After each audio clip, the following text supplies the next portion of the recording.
आज देव दीपावली। देव दीपावली हा खंडोबाच्या देवस्थानांमध्ये साजरा होणारा एक उत्सव। मार्गशीर्ष महिन्याचा पहिला दिवस म्हणजे देव दीपावली किंवा मोठी दिवाळी। या दिवशी खंडोबाच्या देवळात दीपोत्सव करतात। देव दीपावलीचा दिवस हा मुख्यतः चित्पावनांमध्ये कुलदैवत ग्रामदैवत यांना भजण्याचा दिवस असतो। चित्पावनांमध्ये त्या दिवशी प्रामुख्याने वडे घारग्यांचा किंवा आंबोळीचा नैवेद्य असतो।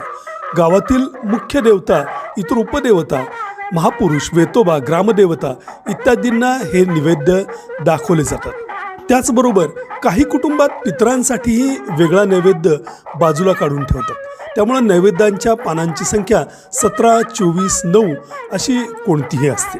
याच दिवशी मल्हारी नवरात्रही सुरू होते जे 6 दिवसांचं असतं।